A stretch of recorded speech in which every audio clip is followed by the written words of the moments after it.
ಮೊದಲು ಈ ವಿಡಿಯೋ ನೋಡ್ರಿ. ಒಂದು ಹೆಣ್ಣಿನ ದೇಹ ಬಯಸುವವನು ಪ್ರತಿದಿನ ಸಿಹಿಯಾದ ಮಾತುಗಳನ್ನು ಹೇಳುತ್ತಾನೆ, ಆದರೆ ಒಂದು ಹೆಣ್ಣಿನ ಮನಸ್ಸನ್ನು ಬಯಸುವವನು ಪ್ರತಿದಿನ ಜಗಳ ಮಾಡುತ್ತಾ ಇರ್ತಾನೆ. ನೀವು ನಂಬಿದರೂ ನಂಬದಿದ್ದರೂ ಇದು ಮಾತ್ರ ಸತ್ಯ. ನಿಜ ಅಕ್ಕ, ಇರಬಹುದು, ನೀ ಹೇಳೋ ಮಾತು ಒಪ್ತೇನಿ. ಆದ್ರೆ ಎಲ್ಲ ಹುಡುಗರು ಬರೀ ದೇಹಕ್ಕಷ್ಟೇ ಇಷ್ಟಪಡ್ತಾರಂತ ತಿಳ್ಕೊಬೇಡ್ರಿ.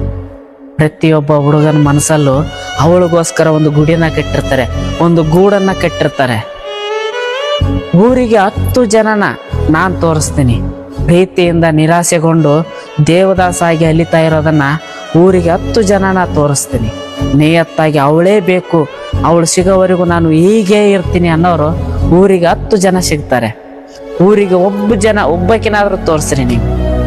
ಅವನೇ ಬೇಕು, ಸಿಕ್ಕರೆ ಅವನೇ ಸಿಗಬೇಕು, ಇಲ್ಲಾಂದ್ರೆ ನನ್ನ ಜೀವನ ಇಲ್ಲಿಗೆ ವ್ಯರ್ಥ ಅಂತ ಕಾಯ್ದಿರೋ ಹೆಣ್ಣನ್ನ ಒಬ್ಬರನ್ನಾದ್ರೂ ತೋರಿಸಿ ಊರಿಗೆ, ಸಾಕು.